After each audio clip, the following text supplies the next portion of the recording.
Good morning students. Hindi विषय के अंतर्गत आज हम पाठ 27 विराम चिन्ह का अध्ययन करेंगे। विराम का अर्थ होता है रुकना। अपनी बात कहते समय हम कभी रुकते हैं, कभी किसी बात पर बल देते माने जोर देते हैं, तो कभी हैरानी व्यक्त करते हैं। इससे विचारों तथा भावों को स्पष्ट करने में सहायता मिलती है। लिखित भाषा में विभिन्न भावों तथा विचारों को स्पष्ट करने के लिए कुछ संकेत चिन्हों का प्रयोग किया जाता है। ये संकेत चिन्ह ही विराम चिन्ह कहलाते हैं।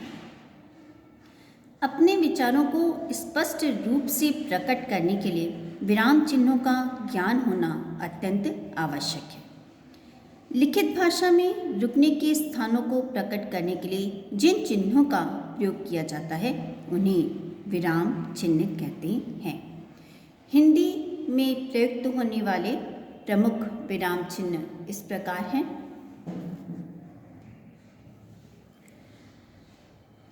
पहला है पूर्ण विराम चिन्ह। पूर्ण विराम चिन्ह इस प्रकार का होता है। वाक्य पूरा होने पर पूर्ण विराम चिन्ह का प्रयोग किया जाता है। पूर्ण विराम चिन्ह का प्रयोग प्रश्नवाचक वाक्यों को छोड़कर सभी प्रकार के वाक्यों के अंत में किया जाता है। ध्यान रखिएगा, पूर्ण विराम चिन्ह का प्रयोग प्रश्नवाचक वाक्यों को छोड़कर सभी प्रकार के वाक्यों के अंत में किया जाता है।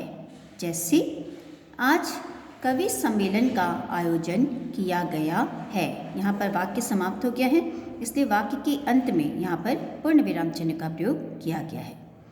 दूसरा वाक्य है हमें अपने देश से प्रेम है। यहाँ पर भी वाक्य समाप्ति के पश्चात पूर्ण विराम चिन्ह का प्रयोग किया गया है। एक अन्य वाक्य है मैं कल दिल्ली जाऊँगा। यहाँ पर भी वाक्य समाप्त है, पूरी तरह समाप्त हो चुका है, कंप्लीट हो चुका है, तो यहाँ पर भी पूर्ण विराम चिन्ह का प्रयोग किया गया है। दूसरा है अल्प विराम चिन्ह। ये अल्प विराम चिन्ह होता है।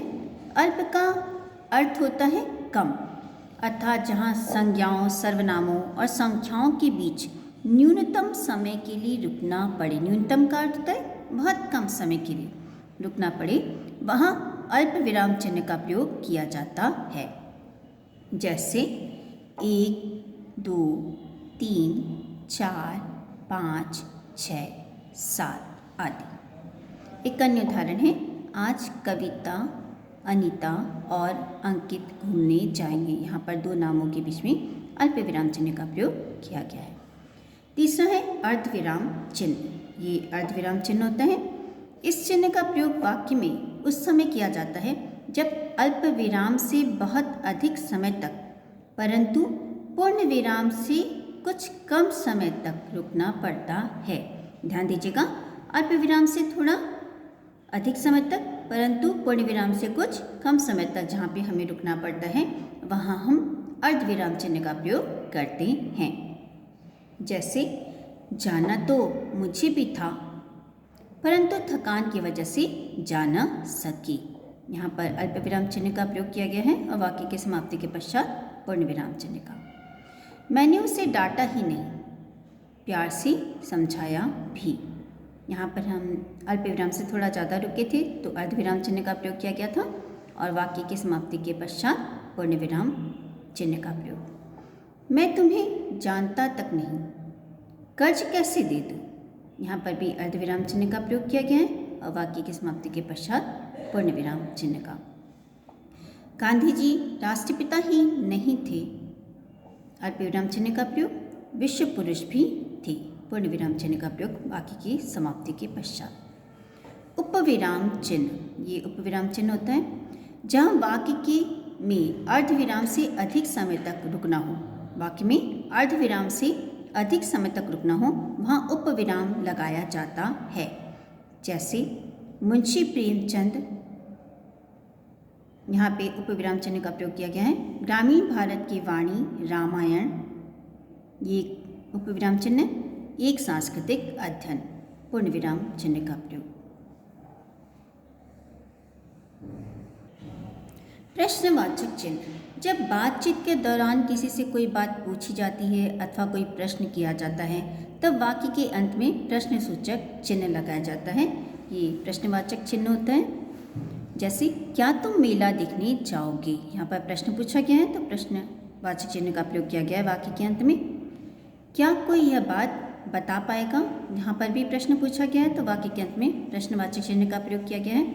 अब हमें कहाँ जाना है, प्रश्नवाचक चिन्ह का प्रयोग वाक्य के अंत में। विस्मयादिबोधक चिन्ह, ये विस्मयादिबोधक चिन्ह होता है जब वाक्य में हर्ष, शोक, आश्चर्य, घृणा आदि भाव आ रहे हों तो विस्मयादिबोधक चिन्ह का प्रयोग किया जाता है। जैसे अरे आप इतनी जल्दी बात समझ गए, यहाँ पर आश्चर्य का भाव व्यक्त किया जा रहा है तो विस्मयादिबोधक चिन्ह का प्रयोग किया गया है अरे के बाद। वाह तुमने तो कमाल कर दिया सरिता, यहाँ पर खुशी का भाव है तो विस्मयादिबोधक चिन्ह वहाँ के बाद प्रयोग किया गया है ओह यह क्या हो गया, यहाँ पर भी विस्मयादिबोधक चिन्ह का प्रयोग है। दुख का भाव व्यक्त किया जा रहा है यहाँ पर वाक्य के अंत में पूर्ण विराम। उद्धरण चिन्ह, ये उद्धरण चिन्ह होते हैं, इसे इकहरे उद्धरण चिन्ह कहते हैं और इसे दोहरे उद्धरण चिन्ह कहते हैं। इस चिन्ह के दो रूप होते हैं जैसा मैंने बताया, इकहरा उद्धरण चिन्ह तथा दोहरा उद्धरण चिन्ह। इकहरा उद्धरण चिन्ह किसी नाम या उपनाम को विशेषता प्रदान करने के लिए प्रयोग में आता है, जबकि दोहरा उद्धरण चिन्ह किसी कथन को ज्यों का त्यों प्रस्तुत करने के लिए प्रयोग किया जाता है। जैसे इकहरे उद्धरण चिन्ह का उदाहरण देखते हैं। सूर्यकांत त्रिपाठी निराला, ये निराला उपनाम है तो यहाँ पर इकहरे उद्धरण चिन्ह का प्रयोग किया गया है। और श्री हरिवंश राय बच्चन को कौन नहीं जानता, यहाँ पर भी बच्चन शब्द पे इकहरे उद्धरण चिन्ह का प्रयोग किया गया है। लोकमान्य तिलक ने कहा था स्वतंत्रता मेरा जन्मसिद्ध अधिकार, यह कथन लोकमान्य तिलक के द्वारा कहा गया था और इसे मैंने एज इट इज़ लिखा है, कहीं कोई परिवर्तन नहीं किया है तो यहाँ पर हम दोहरे उद्धरण चिन्ह का प्रयोग करेंगे। योजक चिन्ह, इसे योजक चिन्ह कहते हैं। दो शब्दों में संबंध दर्शाने के लिए तथा उन्हें जोड़कर लिखने के लिए योजक चिन्ह प्रयुक्त होता है। इसे विभाजक भी कहते हैं। जैसे जाते जाते, चलते चलते, आगे आगे, मरते मरते, उठते बैठते, भाई बहन, माता पिता इत्यादि। यहाँ पर सभी उदाहरण में आप देखेंगे योजक चिन्ह का यहाँ पर प्रयोग किया गया है। निर्देशक चिन्ह, ये योजक चिन्ह से थोड़ा सा बड़ा होता है। निर्देश अथवा सूचना देने वाले वाक्यों के पश्चात निर्देशक चिन्ह का प्रयोग किया जाता है। इसका प्रयोग उदाहरण देते समय, अपनी बात को स्पष्ट करते समय या किसी नाम के बाद किया जाता है। जैसे दादाजी बोले, यहाँ पर निर्देशक चिन्ह का प्रयोग किया गया है। बच्चों हमें प्रतिदिन दूध पीना चाहिए, चूँकि दादाजी के कथन को ज्यों का त्यों कहा गया है इसलिए यहाँ पर दोहरे उद्धरण चिन्ह का प्रयोग किया गया है और वाक्य की समाप्ति के पश्चात पूर्ण विराम का प्रयोग किया गया है। गांधी जी के मूल मंत्र थे, यहाँ पर भी निर्देशक चिन्ह का प्रयोग किया गया है, अहिंसा और सत्यवादिता। लाघव चिन्ह, ये लाघव चिन्ह होता है, इसका प्रयोग स्थान बचाने के लिए किया जाता है।